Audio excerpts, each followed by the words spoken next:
Good afternoon, friends. Welcome to the Funds Helpline channel. So today our topic of discussion is on NFO new fund offer. As you are knowing that there are a lot of NFO is coming into the market from different mutual fund houses. So what is NFO? We'll discuss about the advantages of disadvantages of investing in NFO. What are the factors we should be considering before investing into the NFO or new fund offer, and how you can decide whether to invest or not. This will be discussed in details. Apart from that, we will be discussing the different open-ended and close-ended NFO, how the NFO generally perform, and what is the objective of the fund house when they are launching of an NFO. That we will also be discussing, and why we'll be also discussing details why should we will be very choosy, and we'll select very few funds when we're investing in the NFO, and only what kind of NFO we'll be considering for investment. That we'll be discussing in detail. So let's start. So what is NFO? The first question is NFO. What is NFO? NFO is basically a new fund offer. Whenever a fund house is wanted to just accumulate some money from the investor, they offer a new fund. Offer a new fund to the investor. They collect the money from the investor and buy the shares and bond of different companies. Thus they develop a new fund. This new fund is basically offered at a base price of rupees NAV of rupees 10, and thus is give the attraction to the investor there, because the investor can buy the NFO at the lowest price, at a base price. But this NFO is they are offering, this is not, these NFO are not having any basically track record of the past performance. They don't have. So these are the basically one of the major disadvantages. If we see, the most of these NFO don't track record, because these are the new offerings. So how can they have a track record? And whenever you are investing into the NFO, you don't have a past track record, you don't have a ranking of the fund, you don't have any return aspect of the fund, you even don't know what is the portfolio structure, means where the fund has got invested in the money. You don't have the portfolio structure, you don't have the risk return parameter. The only one thing you can have the riskometer. You can understand where the fund will be investing.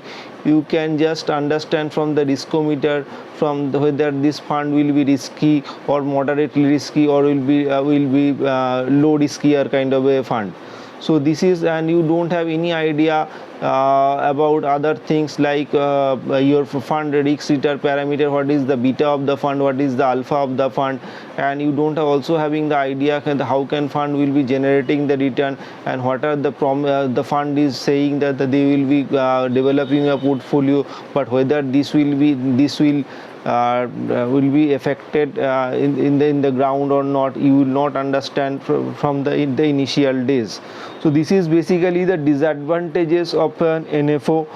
The NFO advantages is that some advantages is there also. Definitely somebody will say will be getting the price at the base price. So this is one of the opportunities, we can invest at the base price. So that is one of the advantages, you can take it. Otherwise, apart from that, sometimes there are new thematic kind of a fund comes into the market, and the fund manager or fund houses think that these themes will play in a cycle or quite long term. So they develop a fund or launch a fund based on those themes. So basically, if those themes play out, then it can give you the good return. So sometimes people are if you are getting the chance into the new thematic kind of a fund where there is really opportunity into the market, or particular sector or particular theme can generate good alpha return. So this is one of the advantages of investing in a thematic kind of a NFO fund. apart from that, most of the NFO is coming to the days. If you see into the market, the most of the fund houses are just accumulating money from the market. They are launching different fund with the different names and different concept. Some of the fund houses are having the they are having the just filling up their categories as per SEBI norms. Most of the as per SEBI norms, the fund houses can have fund in each and every category. Fund house can have one fund. So most of the fund houses, those who don't have the money, those who have the fund in a particular category, they are basically launching the fund on that category only. So thus they are just they are having their keeping their presence on that particular category. So this is not the so there is no opportunity or any additional benefit of investing on those NFO. So if you are having some of the basic categories of fund, like your large cap, mid cap, multi cap, flexi cap, or any particular sectoral fund, if any fund house is launching and you have and those kind of a fund is already available with the different fund, with the another many fund houses with the good track record, so there is no point of considering the new fund, because those fund don't have any particular past record. They don't have any ranking, they don't have return in their ways to follow, they don't have any particular portfolio to show. So there is no point of considering those fund. Only if you can invest in those fund after 2 to 3 years, after seeing the track record of the fund, you can then only invest, because most of the fund is nowadays launching are open-ended fund. Now what is open-ended fund? Open-ended fund is basically those fund which are basic after the NFO period. So those fund also again come into the investor come into the market for the investor subscription. So any point of time you can buy those fund and sell those fund. These are basically basically open-ended fund. There are another type of NFO, that is close-ended fund. The close-ended funds basically where you can buy only at the time of NFO only, and after that those funds is close the subscription, and after some time they have a particular time period. After that they open the fund for the subscription, maybe after 2-3 years. So it depends on the fund houses and fund manager themes when they can open those fund, or they can also choose the particular close-ended NFO to launch, and when they will close the fund, they will return the money to the investor. So the close-ended fund is like that. So there you will not have any chance to invest on those fund after the NFO.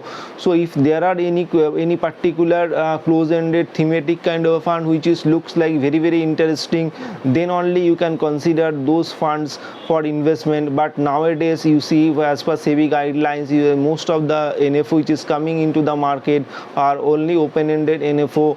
So you can in open-ended NFO, there is no hurry for you to invest in a day one.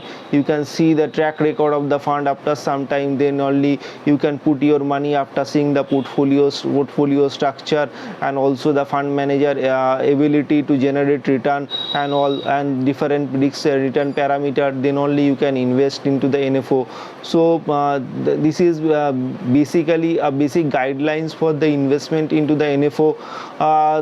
There is one thing will be discussed here, that some people think about whether the NFO and IPO is both are same, but here I just wanted to clear this doubt for a lot of investor, that the NFO or IPO both are very different, and they don't have any correlation at all, and then it is not the substitute one for another.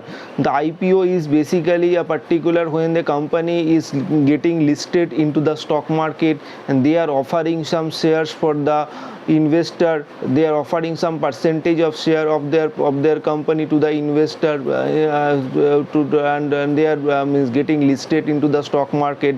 So they are basically generally list their share at a premium price, and you can buy from the market, and after that this share will be getting listed into the stock market, into the secondary market, and you can buy and sell from there.